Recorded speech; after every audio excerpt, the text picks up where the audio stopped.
Assalamualaikum dan salam Sarawak Maju Makmur bersama saya, Hafizah Munirah Mahrab. Berita utama, kesepakatan telah dicapai bagi memuktamadkan penyerahan Pelabuhan Bintulu kepada Kerajaan Sarawak pada Jun 2024. Perkara ini telah diputuskan dalam mesyuarat jawatankuasa bersama Persekutuan Negeri yang telah diadakan di Wisma Bapa Malaysia di Kuching pada Isnin. Dalam satu kenyataan media, mesyuarat tersebut telah dipengerusikan bersama Timbalan Primus Sarawak merangkap Menteri Infrastruktur dan Pembangunan Pelabuhan Datuk Amar Deges Ugah Embas dan Menteri Pengangkutan Anthony Loke Siu Foo. Hari sama dalam mesyuarat tersebut ialah Setiausaha Kerajaan Sarawak Datuk Amar Muhammad Abu Bakar Marzuki, Timbalan Menteri Pengangkutan Datuk Hasbi Habibullah dan Timbalan Menteri Infrastruktur dan Pembangunan Pelabuhan Sarawak Datuk Insinyur Adil Lariwu.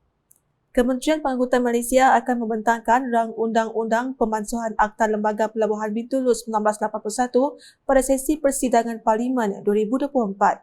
Bagi memastikan operasi Pelabuhan Bintulu tidak terkesan dan terganggu oleh proses penukaran status, Kerajaan Sarawak akan mewujudkan Lembaga Pelabuhan Bintulu Sarawak di bawah Ordinan Lembaga-Lembaga Pelabuhan 1961. Memorandum Persefahaman MOU akan ditandatangani pada Februari 2024 bagi merealisasikan penyerahan Pelabuhan Bintulu kepada Kerajaan Sarawak. Laporan seterusnya. Sebanyak 46 organisasi di Sarike menerima cek projek kecil luar bandar MRP. Penyerahan cek itu diserahkan oleh Timbalan Menteri Sumber Asli dan Kelestarian Alam merangkap Ahli Parlimen Sarike Datuk Seri Wang Tiong Si pada Isnin.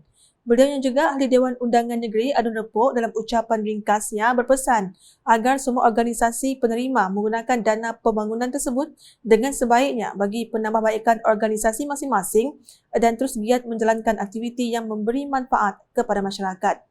Sementara itu, beliau mengucapkan terima kasih kepada Premier Sarawak Datuk Petinggi Tan Sri Dr. Abang Abdul Rahman Zohari Tun Dato' Bawapeng kerana amat prihatin terhadap pembangunan pendidikan Sarawak sekaligus melonjakkan lagi mutu pendidikan di Sarike. Berikut pula, Ahli Jawatankuasa AJK Dewan Siburan telah menganjurkan Majlis Apresiasi bagi menghargai sumbangan wakil rakyat, agensi kerajaan serta Barisan Harapan dalam memerangi pandemik COVID-19 sebelum ini. Timbalan Menteri Pengangkutan Sarawak, Udara dan Jalan merangkap Ahli Dewan Undangan Negeri Adun Mambung atau Dr. Jerib Susil yang telah hadir memeriahkan majlis apresiasi tersebut. Dalam ucapan ringkasnya, beliau menyatakan sebanyak 80,000 dos vaksin COVID-19 telah berjaya diberikan kepada penduduk di sekitar daerah Siburan sepanjang pandemik melanda sebelum ini. Menurutnya, ini menunjukkan tekad jawatankuasa Dewan Siburan untuk membantras COVID-19 di daerah berkenaan dengan menyediakan tempat untuk rakyat menerima vaksin tersebut. Selain itu, Datuk Dr. Jerib mengucapkan terima kasih kepada agensi kerajaan dalam usaha membangunkan daerah Siburan yang kini semakin berkembang semenjak menjadi sebuah daerah di bawah pentadbiran bahagian Serian. Beliau menggesa agar perlu adanya untuk merancang pembangunan di kawasan ini bagi memberi keselesaan rakyat di daerah ini. Terdahulu, pengerusi AJK Dewan Siburan, Chung Chong Shin, merakamkan penghargaan kepada Barisan Harapan serta agensi kerajaan kerana memberikan kepercayaan kepada jawatankuasa Dewan Siburan dalam bersama-sama memerangi pandemik COVID-19 yang melanda negara dan menjadikan Dewan Siburan sebagai pusat pemberian vaksin PPV COVID-19 bagi bahagian Serian. Dalam hal itu, Ahli Parlimen Puncak Borneo, Datuk Willy Mongin telah meluluskan dana sebanyak RM60,000 kepada jawatankuasa Dewan Siburan bagi pemberian kemudahan di Dewan tersebut. Hari sama, Residen bahagian Serian Caroline Cleopas Joseph serta tetamu jemputan lain. Beralih ke perkembangan lain.